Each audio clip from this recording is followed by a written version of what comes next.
Hello dear students, स्वागत है आप सभी का अर्जुन सोनी समर क्लासेस के अंदर। तो आज की इस वीडियो में हम जानेंगे परमाणु और इसके कण के बारे में। इसका हमने पार्ट फर्स्ट भी बनाया रखा है। अगर आपने पार्ट फर्स्ट नहीं देखा तो उसका इस वीडियो का जो लिंक है वो डिस्क्रिप्शन बॉक्स में दे रखा है, आप वहाँ जाकर उस पार्ट को देख सकते हैं या इसके पार्ट का फर्स्ट को देख सकते हैं। पिछले पार्ट में हमने निम्न टॉपिक को कंप्लीट किया था।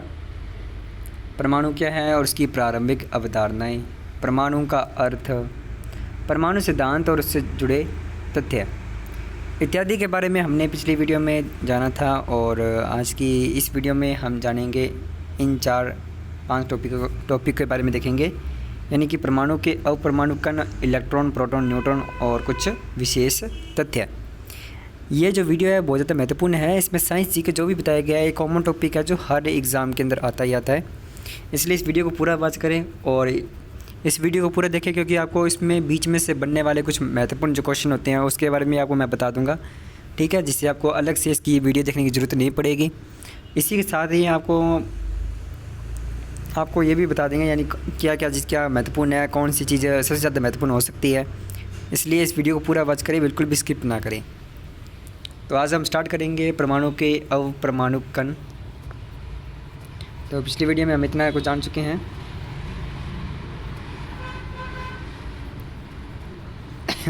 सॉरी,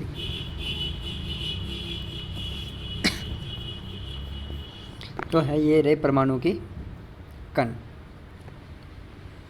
अब जो अपने पिछली वीडियो में जाना था कि डाल्टन ने एक सिद्धांत दिया था जिसे अपने बोलते हैं परमाणु सिद्धांत, ठीक है।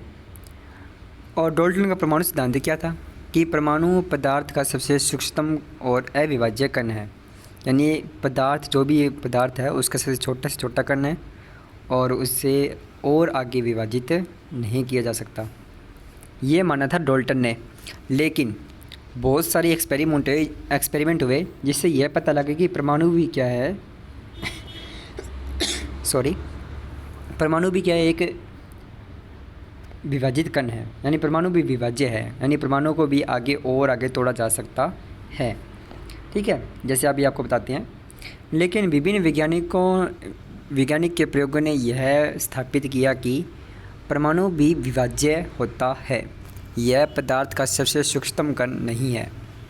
जैसे आपको पता लग गया होगा, परमाणु भी क्या है, विभाजित होगा और यह पदार्थ का सबसे सूक्ष्मतम कण नहीं है, ठीक है। अब आप ये सोच रहे होंगे कि ये विरोधाभास कैसे हो गया, लेकिन ध्यान रखना, जैसे कॉमनली अगर आपसे पूछे कि पदार्थ की सबसे सूक्ष्मतम इकाई कौन सी होती है तो आपको ध्यान रखना परमाणु ही होती है, लेकिन अपने यहाँ पे कुछ और बातें कर रहेंगे, ठीक है, ध्यान रखना। वैसे परमाणु में विभाजित होता है, लेकिन कंपटीशन एग्ज़ाम में आपको बस इतना याद रखना है कि पदार्थ की सबसे सूक्ष्म इकाई परमाणु होती है, ठीक है। सामान्यतः हम पदार्थ का सूक्ष्मतम कण परमाणु को मानते हैं, जैसे यहाँ पे मैंने नोट डाल के लिखा भी हुआ है, ठीक है, ध्यान रखना। अब देखते हैं अपने परमाणु के विभाज्य होने के संकेतों में से एक संकेत स्थिर विद्युत आवेश व विभिन्न पदार्थों द्वारा विद्युत का चालन है। अब परमाणु विभाज्य है, इसके लिए 2 संकेत हैं। पहला स्थिर विद्युत आवेश, यानी कि इलेक्ट्रोस्टैटिक चार्ज हो गया। जैसे अपने देखते हैं अब किसी चीज़ को जैसे आपने देखा भी होगा, आपने साथ किया भी होगा ये वाला एक्सपेरिमेंट, कि जैसे अपने स्केल को अगर अपने सूखे बालों से रगड़ते हैं और अपने कागज़ के पास लेके जाते हैं, यानी कागज़ के टुकड़ों के पास लेके जाते हैं, तो कागज़ के टुकड़े उस स्केल से चिपक जाते हैं या उसकी ओर आकर्षित होते हैं। तो ये क्या है, स्थिर विद्युत आवेश हो गया। जब अपने स्केल को अपने सूखे बालों से रगड़ते हैं तो उसके ऊपर क्या आ जाते हैं, आवेश आ जाता है, ठीक है, जिस कारण से क्या होता है कि वो दूसरे जैसे कागज़ हो गया उनको आकर्षित करने लग जाता है। तो ये हो गया स्थिर विद्युत आवेश। दूसरा आ गया पदार्थों द्वारा विद्युत का चालन। अब हम देखते हैं जैसे अपने लोहे की तार होगी या अपने कोई तांबे की तार होगी या सोने या चांदी की तार होगी, अगर अपने इसमें करंट फ्लो करवाते हैं, यानी जब इसमें अपने करंट डालते हैं तो इसमें देखते हैं अपने करंट उसमें फ्लो होने लग जाता है। तो ये भी क्या है, परमाणु के विभाज्य होने का एक संकेत है। आई होप दैट कि आपको अच्छे से समझ में आ गया होगा। यदि नहीं समझ में आया तो प्लीज़ वीडियो को बैक करके ज़रूर देख लें, आपको अच्छे से समझ में आ जाएगा, ठीक है। तो यहाँ से आ सकता है कि परमाणु के विभाज्य होने के संकेतों में से एक संकेत है, तो ध्यान रखना स्थिर विद्युत आवेश, दूसरा हो जाएगा विद्युत का चालन। ये दो संकेत आपको याद रखने हैं, आ सकते हैं कंपटीशन एग्ज़ाम के अंदर अगर वो डीपली क्वेश्चन पूछता है तो। अब अपन जानते हैं अपरमाणु कण के बारे में। परमाणु भी आगे कई सूक्ष्म कणों से मिलकर बना होता है, जिससे अपरमाणु कण कहते हैं। यानी परमाणु जिन कणों से मिलकर बना होता है ना, उन कणों को अपने क्या बोलते हैं, उन सूक्ष्म कणों को अपने बोलेंगे अपरमाणु कण। ठीक है, तो अपनी बात कर लेते हैं। परमाणु मुख्यतः 3 सूक्ष्म कणों से मिलकर बना होता है, जो इस प्रकार है: इलेक्ट्रॉन, प्रोटॉन और न्यूट्रॉन। ये 3 मुख्यतः कण हैं जो आपको याद रखने हैं, आपके कंपटीशन एग्ज़ाम के अंदर आ सकते हैं। कि आपको किस तरह से देंगे कि आपको 4 ऑप्शन दे देंगे, उसमें से एक ऑप्शन गलत होगा, 3 सही होंगे। क्वेश्चन इस तरह से बन सकते हैं कि परमाणु निम्न कणों से मिलकर बना होता है, तो इन 3 ऑप्शनों में ये नाम होंगे, एक ऑप्शन क्या होगा, एक ऐसा ऑप्शन होगा जिसमें कुछ अलग नाम दिया होगा, आपको उस ऑप्शन पे टिक करना होगा। ठीक है, इस प्रकार से क्वेश्चन आ सकते हैं, तो ध्यान रखना आपको ये 3 नाम अच्छे से याद रखने हैं। अब अपने आगे चलते हैं। अच्छा, ज़्यादातर मोस्टली को जो क्वेश्चन है वो कंपटीशन एग्ज़ाम के अंदर वो इसी चीज़ में से मिलता है, यानी अपरमाणु जो कण होते हैं इस पर बनते हैं मोस्टली जो क्वेश्चन होते हैं। पिछली वीडियो में हमने जो देखा था वो वैसे उसमें क्वेश्चन तो बनते हैं लेकिन बहुत कम आते हैं, लेकिन कंपटीशन एग्ज़ाम के अंदर लेकिन बहुत कम आते हैं। लेकिन जो मोस्टली एग्ज़ाम के अंदर जो ज़्यादा क्वेश्चन बनते हैं वो इन्हीं 3 अपरमाणु कणों में से ही बनते हैं। इसलिए इस वीडियो को पूरा वॉच कर ले ताकि आपको ना हर एक क्वेश्चन के बारे में जानकारी हो जाए कि कहाँ से किस प्रकार से क्वेश्चन बन सकता है। अच्छा, एक आपको क्वेश्चन इस तरह से भी आ सकता है कि परमाणु मुख्यतः कितने कणों से मिलकर बना होता है, तो आपको ध्यान रखना है मुख्यतः 3 सूक्ष्म कणों से मिलकर बना होता है।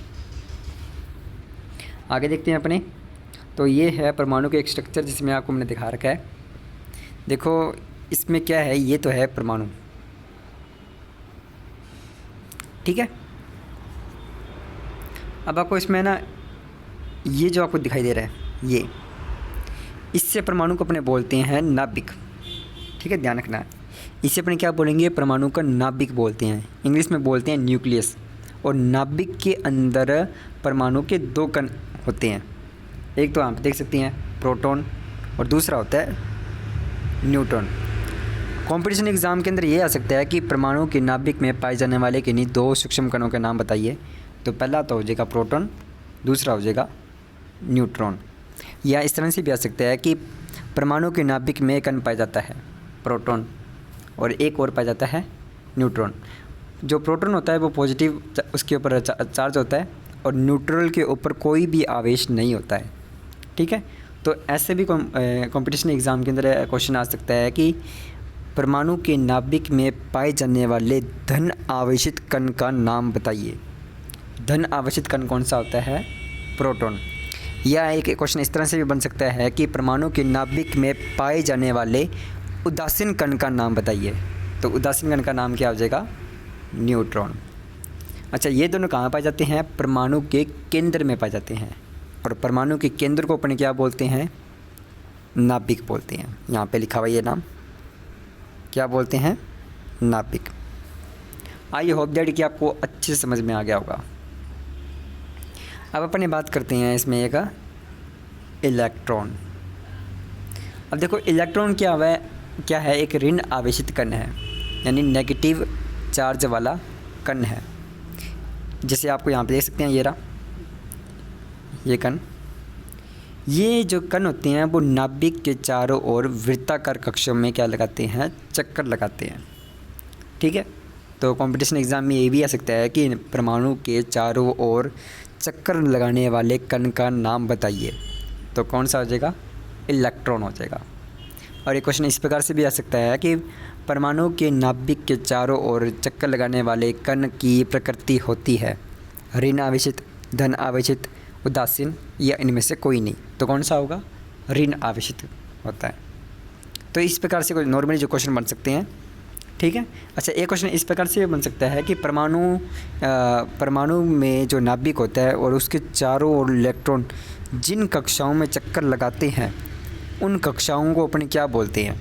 उससे अपने बोलते हैं ऊर्जा स्तर, या अपने से बोलते हैं कोश। तो इस तरह से कंपटीशन एग्ज़ाम के अंदर क्वेश्चन बन सकते हैं जो आपको नॉर्मली तौर पर ध्यान रखना है। ठीक है, आई होप दैट कि आपको अच्छे से समझ में आ गया होगा कि कंपटीशन एग्ज़ाम में किस प्रकार से क्वेश्चन बन सकते हैं, कैसे कैसे क्वेश्चन आ सकते हैं। चलो अब आइए हम जान लेते हैं इसके अपरमाणु कण के बारे में कुछ और सामान्य परिचय। सबसे पहले हम बात करेंगे न्यूट्रॉन के बारे में। न्यूट्रॉन क्या होता है? देखिए, न्यूट्रॉन क्या होता है? ये एक उदासीन अपरमाणु कण है, यानी इसके ऊपर कोई भी दोस्तों, देखिए न्यूट्रॉन क्या होता है? एक उदासीन अपरमाणु कण है। इसका मीनिंग क्या होगा? इसका मीनिंग ये है कि न्यूट्रॉन के ऊपर कोई भी आवेश नहीं पाया जाता, न तो उसके ऊपर कोई धन आवेश होगा, न ही उसके ऊपर कोई ऋण आवेश होगा, वह एक उदासीन कण होगा। अच्छा, दूसरा पॉइंट अपने देखते हैं, इसकी खोज किसने की थी? ये मोस्ट इंपॉर्टेंट है, जो आपको बहुत अच्छे तरीके से याद रखना है कि न्यूट्रॉन कण की खोज की थी जेम्स चैडविक ने। ठीक है, एक पूछ लेते हैं कि न्यूट्रॉन का द्रव्यमान कितना होता है। तो ये ध्यान रखना, आपको इस द्रव्यमान में बहुत ज़्यादा कन्फ्यूज़न हो सकती है, तो अच्छे से याद रखना। इसका जो द्रव्यमान होता है वो होता है 1.674 इंटू 10⁻⁻23 kg। इसकी स्थिति कहाँ पे होती है? नाभिक में। न्यूट्रॉन का प्रतीक क्या होता है? Small n। तो ये बातें हैं न्यूट्रॉन की जो आपको याद रखनी है अच्छे से। नेक्स्ट अपने जानते हैं प्रोटॉन के बारे में।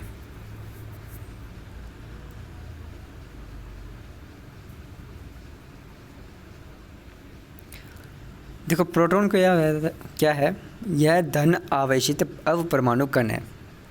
ठीक है, और उसके बाद आता है इसकी खोज। इसकी खोज किसने की थी? अर्नेस्ट रदरफोर्ड ने की थी। ये आपको ध्यान रखना है। कई कई बुकों में ये भी लिखा होता है कि प्रोटॉन की खोज ई गोल्डस्टीन ने की थी, लेकिन वो रॉन्ग माना जाता है। इसकी खोज जो है अर्नेस्ट रदरफोर्ड ने की थी। ठीक है, और कौन से प्रयोग द्वारा? अल्फा प्रकीर्णन प्रयोग द्वारा। अच्छा, प्रोटॉन का द्रव्यमान कितना होता है? 1.672 इंटू 10⁻⁻23 kg। ये इसका होता है प्रोटॉन का। और न्यूट्रॉन का कितना था? न्यूट्रॉन का द्रव्यमान कितना था? वो था 1.674 इंटू 10⁻⁻23 kg। न्यूट्रॉन के द्रव्यमान में और प्रोटॉन के द्रव्यमान में मात्र फ़र्क है, तो ध्यान रखना है इसका। हो सकता है आपको कंपटीशन एग्ज़ाम में थोड़ी दिक्कत पैदा करे, लेकिन आपको अच्छे से याद रखना है, इसका ज़्यादा ध्यान रखना। वैसे अगर आप देखें तो परमाणु के अपरमाणु कण देखें तो उसमें न्यूट्रॉन सबसे भारी कण माना जाता है, ये ध्यान रखना। अच्छा, अब अपने बात करते हैं प्रोटॉन का प्रतीक चिन्ह क्या होता है? इसका होता है P+। इसकी स्थिति कहाँ पे होती है? नाभिक में। अब हम जानते हैं इलेक्ट्रॉन के बारे में। यह ऋण आवेशित अपरमाणु कण है। ठीक है, इलेक्ट्रॉन के ऊपर कौन सा आवेश पाया जाता है? ऋण आवेश पाया जाता है। अच्छा, कभी कभार ऐसे भी लिखा होता है इलेक्ट्रॉन की प्रकृति होती है ऋण आवेशित प्रकृति।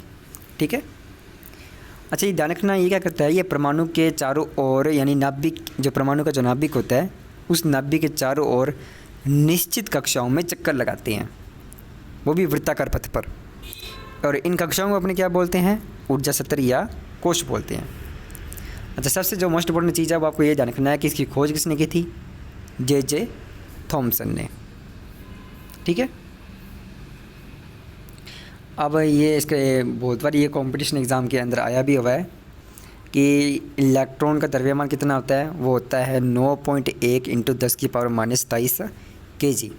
इलेक्ट्रॉन का प्रतीक चिन्ह क्या होता है? E-। ठीक है, अच्छा, अब अपनी बात कर लेते हैं इसका विशेष तथ्य के बारे में। विशेष तथ्य इसमें यह है कि न्यूट्रॉन परमाणु का सबसे भारी कण है। न्यूट्रॉन क्या है? न्यूट्रॉन परमाणु का सबसे भारी अपरमाणु कण है। जो इलेक्ट्रॉन होता है, इलेक्ट्रॉन परमाणु का सबसे कम भारी अपरमाणु कण है। अच्छा, अब एक ये देखते हैं, ये भी आपको ध्यान रखना है, मोस्ट इंपॉर्टेंट क्वेश्चन है आया भी होगा ये एग्ज़ाम के अंदर। जैसे जो रेलवे के एग्ज़ाम होते हैं या फिर जैसे अपने कुछ जो लैब असिस्टेंट हो गया या लैब अटेंडेंट हो गया, उसमें अगर कोई साइंस से रिलेटेड क्वेश्चन आते हैं तो उसमें एक क्वेश्चन ज़रूर आया हुआ है। न्यूट्रॉन और प्रोटॉन दोनों परमाणु के नाभिक में स्थित होते हैं और यह दोनों कण प्रबल नाभिकीय बल द्वारा आपस में जुड़े होते हैं। यानी इनके मध्य जो आकर्षण बल पाया जाता है वो कौन सा होता है? नाभिकीय बल। ये दोनों आपस में नाभिकीय बल द्वारा आपस में बंधे होते हैं। अच्छा, इसमें आपको एक बात और बतानी थी जो आपको अच्छे से याद रखनी है और कई बार आया भी हुआ है कि इलेक्ट्रॉन के ऊपर जो चार्ज पाया जाता है, जो चार्ज होता है, उस चार्ज की वैल्यू कितनी होती है? वो होती है 1.6 इंटू 10⁻⁻19 कूलाम। यहाँ पे आपको माइनस लगाना पड़ेगा। माइनस में इलेक्ट्रॉन के ऊपर जो चार्ज होता है वो होता है -1.6 इंटू 10⁻⁻19 कूलाम। प्रोटॉन के ऊपर जो चार्ज होता है उसका मान कितना होता है? Positive 1.6 into 10⁻⁻19 coulomb. ये दोनों में बहुत ज़्यादा फ़र्क का ही ध्यान रखना। ये आवेश का मान है जो इलेक्ट्रॉन और प्रोटॉन पर पाया जाता है।